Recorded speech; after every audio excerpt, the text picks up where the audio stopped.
video of a bus crash from the driver's perspective. Folks, it just keeps going and going and going until it finally hits a building. We'll let you know what went terribly wrong with that driver.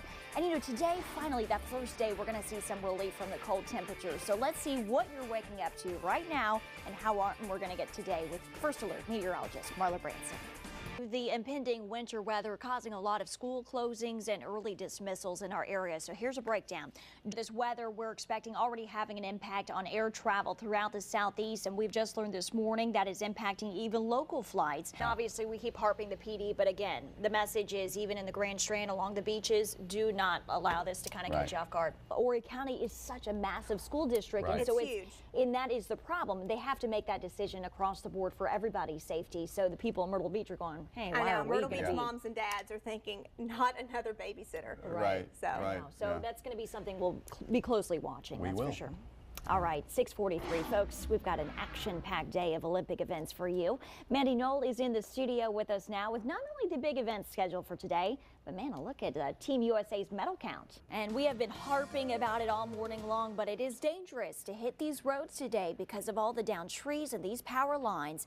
Alex Holly live in Conway once again with a look at some of that damage from the winter storm. And again, you're not going to know those hazards are out there until it's too late, Alex.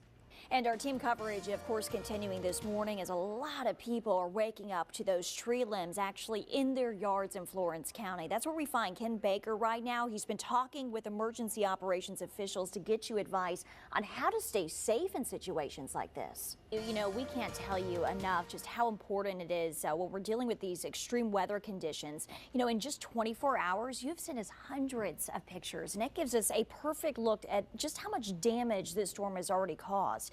Mandy and Marla, I have to send it over to you because I can't wait for you to share these photos with people because they're just absolutely incredible, to be honest. The winter weather knocked out power. We're not just talking about a few. We're talking tens of thousands of people in our area as we speak. And then folks, especially in the PD, are the ones really feeling the brunt of this storm. First Alert meteorologist Robert Whitehurst, he joins us live with a look at what is happening right now in Dillon County. Good morning.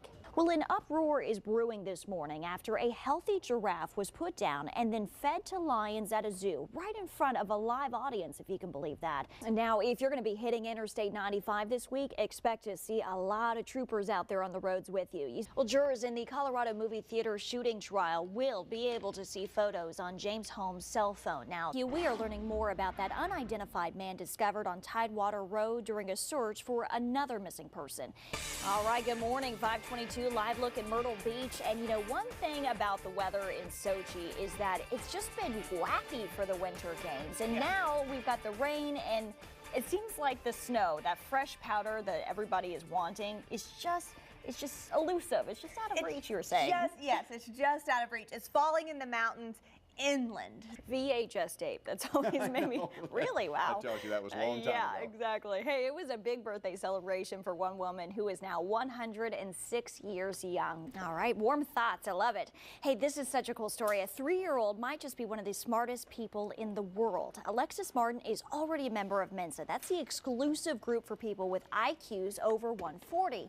Well, her family took her in for an IQ test, and the girl's score was so high that doctors can't even calculate it. That means it's more than 160. The toddler already reading at a 5th grade level. She's fluent in Spanish. She even corrects her parents sometimes. And now they really have this debate of whether to put her in kindergarten early or to let her go to school with kids her age. And I'm sure that's a thing every parent would go through if they were put in that situation. Oh my gosh. Let her shine, Yeah, I was kind of the opposite of Mensa, I think, as I was coming up, especially through elementary school. Very difficult time getting into the reading thing. New details this morning as Horry County Fire Rescue is also investigating a different mobile home fire in our area. Firefighters tell us that that fire at the Riverbanks Mobile Home Park in Socastee was actually started after some homeowners were using propane cookers for heat. We are told one person was actually taken to the hospital with burns. All right, happening today, a discussion on possible zoning changes that could bring more tourists actually to the south end of Myrtle Beach. Yeah, this is something a lot of people weren't expecting. WMBF News reporter Alex Holly is live with a new way, perhaps, to stay at the beach. Good morning.